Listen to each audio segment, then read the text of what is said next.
ಮಿತ್ರರೇ ನಮಸ್ಕಾರ. ಮಿತ್ರರೇ, ಸದ್ಯದ ಪರಿಸ್ಥಿತಿಯಲ್ಲಿ ಭಾರತ ಮತ್ತು ಪಾಕಿಸ್ತಾನದ ನಡುವೆ ಪ್ರತಿನಿತ್ಯ ನೂರಾರು ಬೆಳವಣಿಗೆಗಳು ನಡೀತಾ ಇದ್ದಾವೆ. ಭಾರತ ಯಾವಾಗ ದಾಳಿ ಮಾಡುತ್ತೆ, ಹೇಗೆ ದಾಳಿ ಮಾಡುತ್ತೆ ಅಂತ ಅವರು ಹೆದರ್ಕೊಂಡು ಕೂತಿದ್ದಾರೆ. ಪಾಕಿಸ್ತಾನದ ಸೇನೆಯಂತೂ ನಿದ್ದೆಯನ್ನೇ ಮಾಡ್ತಾ ಇಲ್ಲ, ಕಣ್ಣಿಗೆ ಎಣ್ಣೆ ಬಿಟ್ಟುಕೊಂಡು ಕಾಯ್ತಾ ಇದ್ದಾರೆ.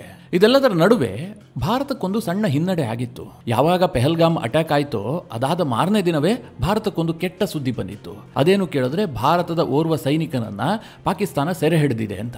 ಮಿತ್ರರೇ, ಬೇರೆ ದಿನಗಳಾಗಿದ್ರೆ ಭಾರತ ಇದ್ರ ಬಗ್ಗೆ ಅಷ್ಟೇನು ತಲೆ ಕೆಡಿಸ್ಕೊಳ್ತಾ ಇರಲಿಲ್ಲ, ಯಾಕಂದ್ರೆ ಪಾಕಿಸ್ತಾನ ಕೂಡ ಈಸಿಯಾಗಿ ಬಿಟ್ಟು ಕಳುಹಿಸ್ತಾ ಇತ್ತು. ಆದರೆ ಭಾರತ ಮತ್ತು ಪಾಕಿಸ್ತಾನದ ನಡುವೆ ಪರಿಸ್ಥಿತಿ ಹದಗೆಟ್ಟ ಕಾರಣದಿಂದಾಗಿ ಪಾಕಿಸ್ತಾನ ಬಿಡೋದಕ್ಕೆ ಒಪ್ಪಲಿಲ್ಲ.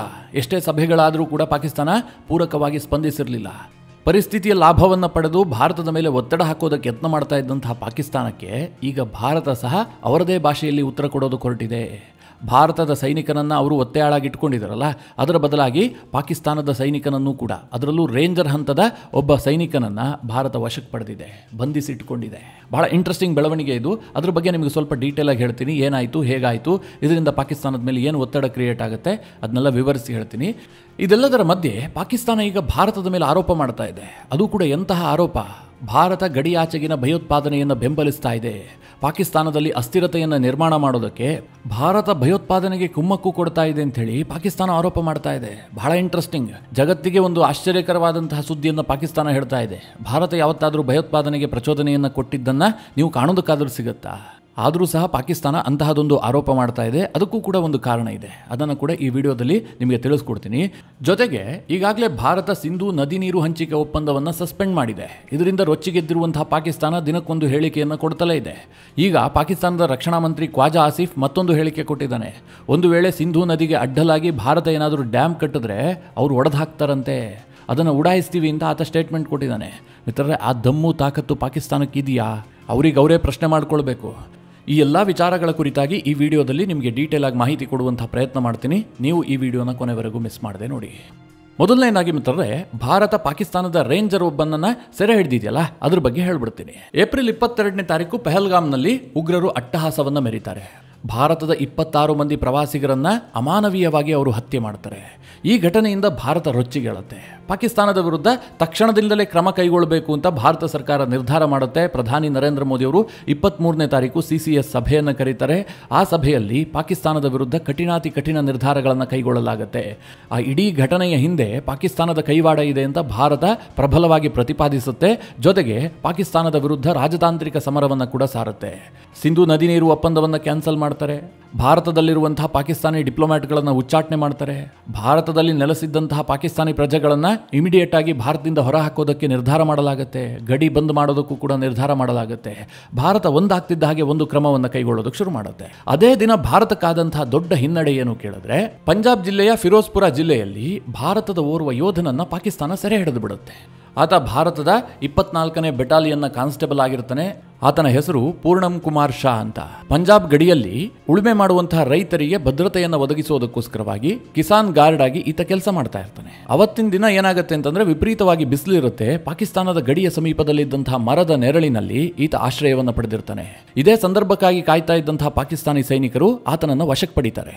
ಯಾವಾಗ ಈ ಬಂಧನದ ವಿಚಾರ ಭಾರತೀಯ ಸೇನೆಗೆ ತಿಳಿಯುತ್ತೋ ಅದಾದ ನಂತರ ರೇಂಜರ್ ಮಟ್ಟದಲ್ಲಿ ಅನೇಕ ಧ್ವಜ ಸಭೆಗಳನ್ನು ನಡೆಸಲಾಗುತ್ತೆ. ಮಿತ್ರರೇ, ಇದು ಸರ್ವೇ ಸಾಮಾನ್ಯವಾಗಿ ಆಗ್ತಾ ಇರುವಂತಹ ಪ್ರಕ್ರಿಯೆ. ಇದರಲ್ಲಿ ಹೊಸತೇನೂ ಇಲ್ಲ. ಭಾರತೀಯ ಸೈನಿಕರು ಪಾಕಿಸ್ತಾನದ ಗಡಿಯ ಬಳಿಗೆ ಹೋಗುವಂತಹದ್ದು, ಪಾಕಿಸ್ತಾನಿ ಸೈನಿಕರು ಅವರನ್ನು ಬಂಧಿಸುವಂತಹದ್ದು, ಅದೇ ರೀತಿಯಾಗಿ ಪಾಕಿಸ್ತಾನಿ ಸೈನಿಕರು ಭಾರತದ ಗಡಿಗೆ ಬರುವಂತಹದ್ದು, ಅವರನ್ನು ಭಾರತೀಯ ಸೇನೆ ಬಂಧಿಸುವಂತಹದ್ದು ತಿಂಗಳಿಗೆ ಒಂದು 5-6 ಘಟನೆ ನಡೆಯುತ್ತೆ. ಹೊಸದೇನೂ ಕೂಡ ಇಲ್ಲ. ಆದರೆ ಧ್ವಜ ಸಭೆ ನಡೆಸ್ತಾರೆ. ಬಹಳ ದೊಡ್ಡ ಮಟ್ಟದ ಸಭೆ ಏನಿದಲ್ಲ, ರೇಂಜರ್ಸ್ ಹಂತದಲ್ಲೇ ಈ ಸಭೆಗಳಾಗ್ತವೆ. ಭಾರತೀಯ ಸೈನಿಕರನ್ನ ಪಾಕಿಸ್ತಾನದವರು ಸೆರೆ ಹಿಡಿದಿದ್ರೆ ಅವರು ಬಿಟ್ಟು ಕಳುಹಿಸ್ತಾರೆ. ಒಂದು ವೇಳೆ ಭಾರತದ ವಶದಲ್ಲಿ ಪಾಕಿಸ್ತಾನಿ ಸೈನಿಕರಿದ್ರೆ ಅವರನ್ನು ಕೂಡ ಬಿಟ್ಟು ಕಳುಹಿಸಲಾಗುತ್ತೆ. ಇದರಲ್ಲಿ ಹೊಸತೇನೂ ಕೂಡ ಇರಲಿಲ್ಲ. ಅಂದ್ರೆ ಬೆಳಗ್ಗೆ ಬಂಧನ ಆಗಿದ್ರೆ ಸಂಜೆ ಅಷ್ಟೊತ್ತಿಗೆ ರಿಲೀಸ್ ಆಗ್ತಾ ಇದ್ರು. ಆದರೆ ಏಪ್ರಿಲ್ 23ನೇ ತಾರೀಕು ಭಾರತ ಮತ್ತು ಪಾಕಿಸ್ತಾನದ ನಡುವೆ ಪರಿಸ್ಥಿತಿ ಹದಗೆಟ್ಟಿತ್ತಲ್ಲ. ಒಂದು ಕಡೆ ಭಾರತದಲ್ಲಿ CCS ಸಭೆ ನಡೀತಾ ಇತ್ತು. ಭಾರತ ಏನೋ ದೊಡ್ಡ ನಿರ್ಧಾರ ಕೈಗೊಳ್ಳುತ್ತೇನೋ ಅಂತ ಆತಂಕ ಪಾಕಿಸ್ತಾನಕ್ಕಿತ್ತು. ಹೀಗಾಗಿ ಅವತ್ತು ಆ ಸೈನಿಕನನ್ನು ಬಿಟ್ಟು ಕಳುಹಿಸೋದಕ್ಕೆ ಪಾಕಿಸ್ತಾನ ಮುಂದಾಗೋದಿಲ್ಲ. ಭಾರತ ಎಷ್ಟೇ ಮನವಿ ಮಾಡಿದ್ರೂ ಕೂಡ ಅದಕ್ಕೆ ಪೂರಕವಾಗಿ ಸ್ಪಂದಿಸೋದಿಲ್ಲ. ಅದಾದ ಬಳಿಕ ಭಾರತ ನಿರಂತರವಾಗಿ ಧ್ವಜ ಸಭೆಗಳನ್ನು ನಡೆಸ್ತಲೇ ಇದೆ. ಇದುವರೆಗೆ ಮಾಹಿತಿಯ ಪ್ರಕಾರ 5ರಿಂದ 6 ಧ್ವಜ ಸಭೆಗಳು ನಡೆದಿದೆ. ಆದರೆ ಭಾರತೀಯ ಜವಾನನನ್ನು ಬಿಡುಗಡೆ ಮಾಡೋದಕ್ಕೆ ಪಾಕಿಸ್ತಾನ ಒಪ್ಪುತ್ತಾ ಇಲ್ಲ. ಅದೂ ಅಲ್ಲದೆ ಆತ ಎಲ್ಲಿದ್ದಾನೆ, ಆತನಿಗೆ ಎಲ್ಲಿ ಆಶ್ರಯ ಕೊಡಲಾಗಿದೆ, ಯಾವುದನ್ನು ಕೂಡ ಪಾಕಿಸ್ತಾನ ಹೇಳ್ತಾ ಇಲ್ಲ. ಇದರ ಮಧ್ಯೆ ಪಾಕಿಸ್ತಾನದ ಸೋಷಿಯಲ್ ಮೀಡಿಯಾಗಳಲ್ಲಿ ಒಂದು ವಿಡಿಯೋ ರಿಲೀಸ್ ಆಗುತ್ತೆ. ಅದರಲ್ಲಿ ಪೂರ್ಣಂ ಕುಮಾರ್ ಶಾ ಅವರ ಕಣ್ಣಿಗೆ ಬಟ್ಟೆ ಕಟ್ಟಲಾಗಿರುತ್ತೆ. ಅವರ ಬಳಿ ಇರುವಂತಹ ರೈಫಲ್ಸ್ ಇರಬಹುದು, ಜೊತೆಗೆ ಮ್ಯಾಗಝೀನ್ಗಳಿರಬಹುದು, ಎಲ್ಲವುದನ್ನು ವಶಕ್ಕೆ ಪಡೆದು ಟೋಟಲಿ ಅವರನ್ನ ಬಂಧನದಲ್ಲಿ ಇಟ್ಟುಕೊಂಡಂತಹ ಒಂದು ಫೋಟೋವನ್ನ ಕೂಡ ರಿಲೀಸ್ ಮಾಡಲಾಗುತ್ತೆ. ಪಾಕಿಸ್ತಾನಿ ಸೋಷಿಯಲ್ ಮೀಡಿಯಾದಲ್ಲಿ ಇದನ್ನು ದೊಡ್ಡ ಸಾಧನೆ ಎಂಬಂತೆ ಬಿಂಬಿಸಲಾಗ್ತಾ ಇದೆ. ಮಿತ್ರರೇ, ಇದರಿಂದ ಭಾರತಕ್ಕೆ ಸ್ವಲ್ಪ ಹತಾಶೆ ಆಗಿತ್ತು. ಯಾಕಂದ್ರೆ ಇವತ್ತು ಭಾರತದ ಸೈನಿಕ ಪಾಕಿಸ್ತಾನಕ್ಕೆ ಸೆರೆ ಸಿಕ್ಕಿದ್ದಾನೆ, ನಾಳೆ ಪಾಕಿಸ್ತಾನದ ಸೈನಿಕ ಕೂಡ ಭಾರತಕ್ಕೆ ಸೆರೆ ಸಿಗ್ತಾನಲ್ವಾ. ಹೀಗಾಗಿ ಈ ವಿಚಾರದಲ್ಲಿ ರಾಜಕೀಯ ಮಾಡ್ತಾ ಇದೆ ಪಾಕಿಸ್ತಾನ ಅಂತ ಭಾರತೀಯರಿಗೆ ಅನಿಸ್ತಾ ಇತ್ತು. ಟೈಮ್ಗಾಗಿ ಕಾಯ್ತಾ ಇದ್ರು. ಅದನ್ನ ಮಿತ್ರರೇ ಈಗ ತೀರಿಸಿಕೊಂಡಿದ್ದಾರೆ. ಮುಳ್ಳನ್ನ ಮುಳ್ಳಿನಿಂದಲೇ ತೆಗಿಬೇಕು ಅಂತ ಭಾರತೀಯ ಸೇನೆ ಯೋಚನೆ ಮಾಡದಂತೆ ಕಂಡು ಬರ್ತಾ ಇದೆ. ನಿನ್ನೆಯ ದಿನ ರಾಜಸ್ಥಾನದ ಗಂಗಾನಗರದಲ್ಲಿ ಪಾಕಿಸ್ತಾನದ ಓರ್ವ ರೇಂಜರ್ಸ್ ಭಾರತದೊಳಗೆ ಪ್ರವೇಶ ಮಾಡೋದಕ್ಕೆ ಯತ್ನ ಮಾಡ್ತಾ ಇದ್ದ. ರಾಜಸ್ಥಾನ ಗಡಿಯಲ್ಲಿ ಆತ ಬೇಹುಗಾರಿಕೆಯನ್ನ ನಡೆಸ್ತಾ ಇದ್ದ. ಈ ಹಿನ್ನೆಲೆಯಲ್ಲಿ ನಾವು ಆತನನ್ನ ವಶಕ್ಕೆ ಪಡೆದಿದ್ದೀವಿ ಅಂತ ಭಾರತೀಯ ಸೇನೆ ಹೇಳಿದೆ. ಅಂದ್ರೆ ಮಿತ್ರರೇ, ಪಾಕಿಸ್ತಾನದ ಒಬ್ಬ ರೇಂಜರ್ ಹಂತದ ಅಧಿಕಾರಿಯನ್ನ ಭಾರತ ಈಗ ವಶದಲ್ಲಿಟ್ಟುಕೊಂಡಿದೆ. ಮಿತ್ರರೇ, ಈ ಘಟನೆ ಇದೆಯಲ್ಲ, ಸಹಜವಾಗಿ ಪಾಕಿಸ್ತಾನಕ್ಕೆ ಒತ್ತಡ ಉಂಟು ಮಾಡುತ್ತೆ. ಯಾಕೆಂತಂದ್ರೆ ಈಗಾಗಲೇ ಪೂರ್ಣಂ ಕುಮಾರ್ ಶಾ ಅವರನ್ನ ಪಾಕಿಸ್ತಾನ ಬಂಧನದಲ್ಲಿ ಇಟ್ಕೊಂಡಿದೆ. ಅವರಿಗೆ ಯಾವ ರೀತಿಯಾದಂತಹ ಟ್ರೀಟ್ಮೆಂಟ್ ಪಾಕಿಸ್ತಾನ ಕೊಡುತ್ತೆ ಅಂತ ಹೇಳೋದಕ್ಕೆ ಸಾಧ್ಯ ಇಲ್ಲ. ನಿಮಗೆಲ್ಲ ಗೊತ್ತು, ಅವರು ಬಹಳ ಕ್ರೂರಿಗಳು. ಬಂಧನಕ್ಕೊಳಗಾದಂತಹ ಸೈನಿಕನಿಂದ ಮಾಹಿತಿಯನ್ನ ಕಲೆ ಹಾಕೋದಕ್ಕೋಸ್ಕರವಾಗಿ ಎಂತಹ ಟಾರ್ಚರ್ ಅನ್ನ ಬೇಕಾದರೂ ಪಾಕಿಸ್ತಾನ ಮಾಡಬಹುದು. ಈ ಆತಂಕ ಭಾರತೀಯ ಸೇನೆಗೆ ಇದ್ದೇ ಇರುತ್ತೆ. ಇದೇ ಕಾರಣದಿಂದಾಗಿ ಈಗ ಪಾಕಿಸ್ತಾನದ ಓರ್ವ ರೇಂಜರ್ ಅನ್ನ ಕೂಡ ಭಾರತ ವಶದಲ್ಲಿ ಇಟ್ಟುಕೊಂಡಿದೆ. ಹೀಗಾಗಿ ಈಗ ಪಾಕಿಸ್ತಾನ ಕೂಡ ಸಹಜವಾಗಿ ಒತ್ತಡಕ್ಕೊಳಗಾಗುತ್ತೆ. ಇನ್ನು ಮಿತ್ರರೇ, ಭಾರತ ಮತ್ತು ಪಾಕಿಸ್ತಾನದ ನಡುವೆ ಈ ಸಂಘರ್ಷದ ವಾತಾವರಣ ನಿರ್ಮಾಣ ಆಗಿದೆಯಲ್ಲ, ಭಾರತದವರು ಯುದ್ಧ ಮಾಡಿಬಿಡ್ತಾರೆ ಎನ್ನುವಂತಹ ಆತಂಕ ಪಾಕಿಸ್ತಾನಕ್ಕಿದೆಯಲ್ಲ. ಈ ಸಂದರ್ಭದಲ್ಲಿ ಪಾಕಿಸ್ತಾನ ಏನು ಹೇಳ್ತಾ ಇದೆ? ನಮ್ಮ ಸೇನೆ ಸರ್ವಸಮರ್ಥವಾಗಿದೆ. ಭಾರತ ಏನಾದರೂ ನಮ್ಮ ಮೇಲೆ ದಾಳಿ ಮಾಡಿದ್ರೆ ನಾವು ಅಣು ದಾಳಿಯನ್ನು ಮಾಡೋದಕ್ಕೂ ಕೂಡ ಹಿಂದೆ ಮುಂದೆ ಯೋಚನೆ ಮಾಡೋದಿಲ್ಲ. ಹೀಗೆಲ್ಲ ಪಾಕಿಸ್ತಾನ ಭಾರತಕ್ಕೆ ಅಣು ಧಮಕಿಯನ್ನು ಹಾಕ್ತಾ ಇದೆ. ದಿನಕ್ಕೊಂದು ಹೇಳಿಕೆಯನ್ನು ಕೊಡ್ತಾ ಇದ್ದಾರೆ. ಇದರ ನಡುವೆ ಪಾಕಿಸ್ತಾನದ ಸೇನೆಯನ್ನ ಪಾಕಿಸ್ತಾನದ ರಾಜಕೀಯ ನಾಯಕರು ಎಷ್ಟರ ಮಟ್ಟಿಗೆ ನಂಬ್ತಾ ಇದ್ದಾರೆ ಅನ್ನೋದಕ್ಕೆ ಬೆಸ್ಟ್ ಒಂದು ಎಕ್ಸಾಂಪಲ್ ಅನ್ನು ಕೊಟ್ಟು ಬಿಡ್ತೀನಿ. ಶೇರ್ ಅಬ್ದುಲ್ ಖಾನ್, ಈತ ಪಾಕಿಸ್ತಾನದ ಎಂಪಿ. ಮಿತ್ರರೇ, ಇವನ ಹೆಸರಿನಲ್ಲಿ ಶೇರ್ ಇದೆ, ಆದರೆ ಈತ ನಿಜವಾಗ್ಲೂ ಕೂಡ ಇಲಿಯೇ. ಯಾಕೆ ಕೇಳಿದ್ರೆ, ಈಗ ಈತ ಒಂದು ಸ್ಟೇಟ್ಮೆಂಟ್ ಕೊಟ್ಟಿದ್ದಾನೆ. ಒಂದು ವೇಳೆ ಭಾರತ ಏನಾದರೂ ಪಾಕಿಸ್ತಾನದ ಮೇಲೆ ಅಟ್ಯಾಕ್ ಮಾಡಿದ್ದೇ ಆದರೆ ನಾನು ಇಮಿಡಿಯೇಟ್ ಆಗಿ ಲಂಡನ್ಗೆ ಶಿಫ್ಟ್ ಆಗ್ಬಿಡ್ತೀನಿ, ನಾನು ಬ್ರಿಟನ್ಗೆ ಹೋಗಿ ಆಶ್ರಯವನ್ನು ಪಡೆದುಕೊಳ್ತೀನಿ, ಪಾಕಿಸ್ತಾನದಲ್ಲಿ ಇರೋದಿಲ್ಲ ಅಂತ. ಅಲ್ಲಿಗೆ ಮಿತ್ರರೇ, ಪಾಕಿಸ್ತಾನದ ಓರ್ವ ಎಂಪಿಗೆ ಭಾರತ ಮತ್ತು ಪಾಕಿಸ್ತಾನದ ನಡುವೆ ಯುದ್ಧ ಆದರೆ ದೇಶದಲ್ಲಿ ಇರೋದಕ್ಕೆ ಹೆದರಿಕೆ ಆಗುತ್ತೆ. ಅಂದ್ರೆ ಅಷ್ಟರ ಮಟ್ಟಿಗೆ ಅವರು ಪಾಕಿಸ್ತಾನದ ಸೇನೆಯ ಬಗ್ಗೆ ಭರವಸೆಯನ್ನು ಇಟ್ಟುಕೊಂಡಿದ್ದಾರೆ. ಭಾರತ ಏನಾದರೂ ಯುದ್ಧ ಮಾಡಿದ್ರೆ ನಾವು ದೇಶದಲ್ಲಿ ಇರೋದೇ ಕಷ್ಟ, ನಮ್ಮ ಪ್ರಾಣ ಉಳಿಸ್ಕೊಳ್ಳೋದೇ ಕಷ್ಟ ಅಂತ ಆತನಿಗೆ ಅನಿಸ್ತಾ ಇದೆ. ಅದೇ ಕಾರಣದಿಂದಾಗಿ ಈ ಶೇರ್ ಅಬ್ದುಲ್ ಖಾನ್ ಯುದ್ಧ ಶುರುವಾಗ್ತಿದ್ದಂತೆ ನಾನು ಲಂಡನ್ಗೆ ಹೋಗಿ ವಾಸ ಮಾಡ್ತೀನಿ ಅಂತ ಸ್ಟೇಟ್ಮೆಂಟ್ ಕೊಟ್ಟಿದ್ದಾನೆ. ಇನ್ನು ಮಿತ್ರರೇ, ಈ ಪೆಹಲ್ಗಾಮ್ ಅಟ್ಯಾಕ್ ಆಯ್ತಲ್ಲ, ಭಾರತ ನೇರವಾಗಿ ಪಾಕಿಸ್ತಾನದ ಮೇಲೆ ಆರೋಪ ಮಾಡ್ತಾ ಇದೆ. ಇದಕ್ಕೆ ಕ್ರಾಸ್ ಬಾರ್ಡರ್ ಲಿಂಕ್ ಇದೆ, ಪಾಕಿಸ್ತಾನದವರೇ ಇದನ್ನೆಲ್ಲ ಮಾಡಿಸಿದ್ದಾರೆ. ಅದರಲ್ಲಿ ಭಾಗಿಯಾದಂತಹ ಓರ್ವ ಉಗ್ರ ಪಾಕಿಸ್ತಾನದ ಸೇನೆಯಲ್ಲಿ ಕೆಲಸ ಮಾಡಿದಂಥವನು. ಅವರೆಲ್ಲರಿಗೂ ಕೂಡ ಬಹಳ ದೊಡ್ಡ ಮಟ್ಟದ ಟ್ರೈನಿಂಗ್ ಆಗಿತ್ತು. ಇದೆಲ್ಲದರ ಬಗ್ಗೆ ನಮ್ಮ NIA ತನಿಖೆಯನ್ನು ನಡೆಸಿದೆ. ಭಾರತ ವಿಶ್ವ ಮಟ್ಟದಲ್ಲಿ ಇದನ್ನು ಹೇಳ್ತಾ ಇದೆ. ಪಾಕಿಸ್ತಾನ ಇದರಿಂದ ತೀವ್ರ ಒತ್ತಡಕ್ಕೊಳಗಾಗಿದೆಯಲ್ಲ, ಅವರು ಒಂದು ರೀತಿಯಲ್ಲಿ ಅಸಹಾಯಕರಾಗಿದ್ದಾರೆ. ಏನ್ ಮಾಡೋದು ಗೊತ್ತಾಗ್ತಾ ಇಲ್ಲ. ಡಿಫೆಂಡ್ ಮಾಡ್ಕೊಳ್ಳೋದು ಹೇಗೆ? ಭಾರತ ಇದಕ್ಕೆ ಸಾಕ್ಷಿ ಕೊಡ್ತಿಲ್ಲ. ಈ ಹಿಂದೆ ಪುಲ್ವಾಮಾ ದಾಳಿ ಆದಾಗಲೂ ಕೂಡ ನಮ್ಮ ಮೇಲೆ ಆರೋಪ ಮಾಡಿದ್ರು, ಆದರೆ ಸಾಕ್ಷಿ ಕೊಟ್ಟಿಲ್ಲ. ಹೀಗೆ ಪಾಕಿಸ್ತಾನ ನುಣುಚಿಕೊಳ್ಳುವಂತಹ ಯತ್ನ ಮಾಡ್ತಾ ಇದೆ. ಆದರೂ ಕೂಡ ಪಾಕಿಸ್ತಾನದ ಮಾತನ್ನು ಯಾರೂ ಕೇಳಿಸ್ಕೊಳ್ಳುವಂತಹ ಸ್ಥಿತಿಯಲ್ಲಿಲ್ಲ. ಹೀಗಾಗಿ ಪಾಕಿಸ್ತಾನ ಈಗ ಹೊಸ ತಂತ್ರಗಾರಿಕೆಯನ್ನು ಆರಂಭಿಸಿದೆ. ಅದೇನು ಕೇಳಿದ್ರೆ, ಪಾಕಿಸ್ತಾನದಲ್ಲಿ ಭಾರತ ಭಯೋತ್ಪಾದನೆಯನ್ನು ಬೆಂಬಲಿಸ್ತಾ ಇದೆ.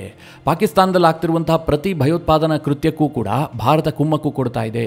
ಪಾಕಿಸ್ತಾನದ ಸಾರ್ವಭೌಮತ್ವಕ್ಕೆ ಧಕ್ಕೆ ತರುವಂತಹ ಕೆಲಸವನ್ನು ಭಾರತ ಮಾಡ್ತಾ ಇದೆ. ಪಾಕಿಸ್ತಾನದ ಒಳಗೆ ಭಯೋತ್ಪಾದನಾ ಚಟುವಟಿಕೆಯನ್ನು ಮಾಡುವಂಥವರಿಗೆ ಭಾರತ ನೆಲಬಾಂಬನ್ನು ಪೂರೈಕೆ ಮಾಡ್ತಾ ಇದೆ, ಸ್ಫೋಟಕಗಳನ್ನು ಕೊಡ್ತಾ ಇದೆ, ಶಸ್ತ್ರಾಸ್ತ್ರವನ್ನು ಪೂರೈಕೆ ಮಾಡ್ತಾ ಇದೆ. ಇದೆಲ್ಲದಕ್ಕೂ ಕೂಡ ಪಾಕಿಸ್ತಾನದ ಬಳಿಯಲ್ಲಿ ಬಲವಾದ ಸಾಕ್ಷಿ ಇದೆ ಅಂತ ಪಾಕಿಸ್ತಾನ ಹೇಳ್ಕೊಳ್ತಾ ಇದೆ. ಅದು ಕೂಡ ಹೇಳಿರೋದು ಯಾರು? ಪಾಕಿಸ್ತಾನದ ಸೇನೆಯ ಮಾಧ್ಯಮ ವಿಭಾಗದ ನಿರ್ದೇಶಕನಾಗಿರುವಂತಹ ಲೆಫ್ಟಿನೆಂಟ್ ಜನರಲ್ ಅಹಮದ್ ಶರೀಫ್ ಅಂತ. ಈತ ಒಂದು ಪತ್ರಿಕಾಗೋಷ್ಠಿಯನ್ನ ಮಾಡಿ ಭಾರತದ ಮೇಲೆ ಭಯೋತ್ಪಾದನೆಯ ಆರೋಪವನ್ನು ಹೊರಿಸಿದ್ದಾನೆ. ಇವತ್ತು ಮಿತ್ರರೇ, ಇಡೀ ವಿಶ್ವದಲ್ಲಿ ಭಯೋತ್ಪಾದನೆಯನ್ನ ಕಂಡ ತುಂಡವಾಗಿ ಖಂಡಿಸ್ತಾ ಇರುವಂತಹ ದೇಶ ಭಾರತ. ಅದು ಯಾವ ರೂಪದ ಭಯೋತ್ಪಾದನೆ ಬೇಕಾದರೂ ಆಗಿರಲಿ, ನಾವು ಅದರ ವಿರುದ್ಧ ಝೀರೋ ಟಾಲರೆನ್ಸ್ ಅನ್ನು ಹೊಂದಿದ್ದೀವಿ ಅಂತ ಭಾರತ ಘೋಷಣೆ ಮಾಡಿದೆ. ಅದೇ ಪ್ರಕಾರವಾಗಿ ನಡೆದುಕೊಳ್ತಾ ಇದೆ ಕೂಡ. ಭಾರತದಲ್ಲಿ ಭಯೋತ್ಪಾದನೆಯನ್ನ ಕಂಪ್ಲೀಟ್ ಆಗಿ ಹತ್ತಿಕ್ಕಲಾಗ್ತಾ ಇದೆ. ಸ್ವಲ್ಪ ಅನುಮಾನ ಬಂದರೂ ಕೂಡ ಆ ಸಂಘಟನೆಯನ್ನ ನಾವು ನಿಷೇಧ ಮಾಡ್ತೀವಿ, ಕಠಿಣವಾದ ಕ್ರಮ ಕೈಗೊಳ್ತೀವಿ. ಹಾಗೆ ನಮ್ಮ ದೇಶಕ್ಕೆ ಅನುಕೂಲ ಆಗುತ್ತೆ ಅಂತ ಬೇರೆ ದೇಶದಲ್ಲಿ ನಾವು ಭಯೋತ್ಪಾದನೆಯನ್ನ ಯಾವತ್ತೂ ಕೂಡ ಭಾರತ ಬೆಳೆಸೋದಿಲ್ಲ. ಆದರೆ ಪಾಕಿಸ್ತಾನ ಈಗ ಭಾರತದ ಮೇಲೆ ಆರೋಪ ಮಾಡ್ತಾ ಇದೆ. ಅಲ್ಲಿ ಬಲೂಚ್ ಹೋರಾಟಗಾರರು ನಿರಂತರವಾಗಿ ಪಾಕಿಸ್ತಾನದ ಸೇನೆಗೆ ನೀರು ಕುಡಿಸ್ತಾ ಇದ್ದಾರಲ್ಲ, ಇದೆಲ್ಲದರ ಹಿಂದೆ ಭಾರತ ಇದೆ. ಇಲ್ಲದೆ ಹೋದರೆ ಆ ಬಲೂಚ್ ಆರ್ಮಿಗೆ ಇಷ್ಟೆಲ್ಲ ಸಾಮರ್ಥ್ಯ ಎಲ್ಲಿಂದ ಬರಬೇಕು ಹೀಗಂತ ಅವರಿಗೆ ಅನ್ನಿಸ್ತಾ ಇದೆ. ಆದರೆ ಮಿತ್ರರೇ, ನಿಮ್ಗೆ ನೆನಪಿರಲಿ, ಭಾರತ ಬಲೂಚಿಗಳಿಗೆ ಸಹಾಯ ಮಾಡಬೇಕಾಗಿಲ್ಲ. ಪಾಕಿಸ್ತಾನದ ಸೇನೆ ಒಂದು ಉಗ್ರ ಗುಂಪನ್ನು ಹತ್ತಿಕ್ಕೋದಕ್ಕಾಗದಷ್ಟು ವೀಕ್ ಆಗಿದೆ. ಬಲೂಚಿಗಳಿಗೆ ಸ್ವತಂತ್ರ ಗಳಿಸಲೇಬೇಕು ಅನ್ನುವಂಥ ದೃಢ ವಿಶ್ವಾಸ ಇದೆ. ಈ ಕಾರಣದಿಂದಾಗಿ ಪಾಕಿಸ್ತಾನಕ್ಕೆ ಹಿನ್ನಡೆ ಆಗ್ತಾ ಇದೆ ಅಷ್ಟೇ. ಪಾಕಿಸ್ತಾನ ಇದೆ ಮೊದಲೇನಲ್ಲ, ಜಾಫರ್ ಎಕ್ಸ್ಪ್ರೆಸ್ ಹೈಜಾಕ್ ಆಯ್ತಲ್ಲ, ಆ ಸಂದರ್ಭದಲ್ಲೂ ಕೂಡ ಭಾರತದ ಮೇಲೆ ಗೂಬೆ ಕೂರಿಸಿದ್ರು. ಇದರ ಹಿಂದೆ ಭಾರತದ ಕೈವಾಡ ಇದೆ ಅಂತ. ಪ್ರತಿಯೊಂದಕ್ಕೂ ಕೂಡ ಅವರು ಭಾರತದ ಮೇಲೆ ಗೂಬೆ ಕೂರಿಸುವಂಥ ಪ್ರಯತ್ನ ಮಾಡ್ತಾರೆ. ಆದರೆ ಇದುವರೆಗೆ ಪಾಕಿಸ್ತಾನ ಸಾಕ್ಷಿ ಕೊಟ್ಟಿಲ್ಲ. ಭಾರತ ಬೇಕಾದಷ್ಟು ಸಾಕ್ಷಿಯನ್ನು ಕೊಟ್ಟಿದೆ. ಅಜ್ಮಲ್ ಕಸಬ್ ನಮ್ಮಲ್ಲೇ ಸಿಕ್ಕಾಕೊಂಡಿದ್ದ. ಆತನ ಹಿನ್ನೆಲೆಯನ್ನು ಇಡೀ ಜಗತ್ತಿಗೆ ಭಾರತ ತೆರೆದಿಟ್ಟಿತ್ತು. ಪಠಾನ್ಕೋಟ್ ದಾಳಿ ಆದಂತಹ ಸಂದರ್ಭದಲ್ಲಿ ಇನ್ವೆಸ್ಟಿಗೇಷನ್ ಆಗಿತ್ತು. ಪಾಕಿಸ್ತಾನದ ನೇರ ಕೈವಾಡ ಬಟಾಬಯಲಾಗಿತ್ತು. ಆದರೆ ಅದನ್ನು ಒಪ್ಪಿಕೊಳ್ಳೋದಕ್ಕೆ ಪಾಕಿಸ್ತಾನಕ್ಕೆ ಸಾಧ್ಯ ಆಗಿಲ್ಲ ಅಷ್ಟೇ. ಇದೆಲ್ಲದರ ನಡುವೆ ಪಾಕಿಸ್ತಾನದ ರಕ್ಷಣಾ ಸಚಿವ ಮತ್ತೊಂದು ಹೇಳಿಕೆಯನ್ನು ಕೊಟ್ಟಿದ್ದಾನೆ. ಈ ಬಾರಿ ಆತ ಏನು ಹೇಳಿದ್ದಾನೆ ಅಂತಂದರೆ, ಭಾರತ ಈಗಾಗಲೇ ಸಿಂಧೂ ನದಿ ನೀರು ಹಂಚಿಕೆ ಒಪ್ಪಂದವನ್ನು ಸಸ್ಪೆಂಡ್ ಮಾಡಿದೆ. ಮುಂದೆ ಒಂದು ದಿನ ಭಾರತ ಏನಾದರೂ ಸಿಂಧೂ ನದಿಗೆ ಅಡ್ಡಲಾಗಿ ಅಣೆಕಟ್ಟನ್ನು ಕಟ್ಟುವಂತಹ ಪ್ರಯತ್ನ ಮಾಡಿದ್ದೇ ಆದರೆ ಪಾಕಿಸ್ತಾನ ಅದನ್ನು ನಾಶಪಡಿಸುತ್ತೆ. ಪಾಕಿಸ್ತಾನಕ್ಕೆ ಅಂತಹ ಎಲ್ಲ ಸಾಮರ್ಥ್ಯ ಇದೆ ಅಂತ.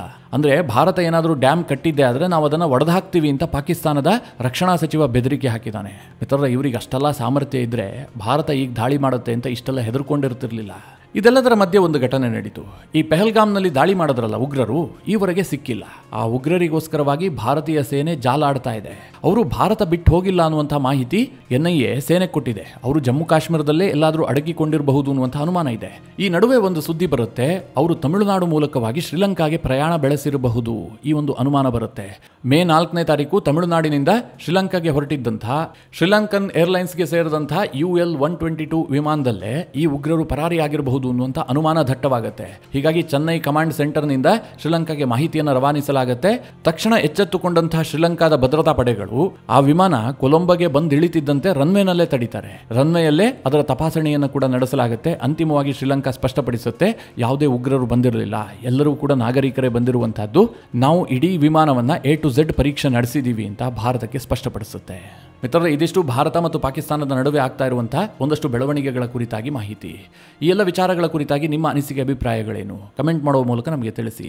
ಹಾಗೆ ನಿಮಗೆ ಈ ವಿಡಿಯೋ ಇಷ್ಟವಾದರೆ ಲೈಕ್ ಮಾಡಿ. ಜೊತೆಗೆ ನೀವಿನ್ನೂ ನಿಮ್ಮ ನೆಚ್ಚಿನ ಸಂಸ್ಕಾರ ಸೌರಭ ಯೂಟ್ಯೂಬ್ ಚಾನಲ್ನ ಸಬ್ಸ್ಕ್ರೈಬ್ ಮಾಡಿಲ್ಲ ಅಂತಾದರೆ ಈ ಕೂಡಲೇ ಸಬ್ಸ್ಕ್ರೈಬ್ ಮಾಡಿ.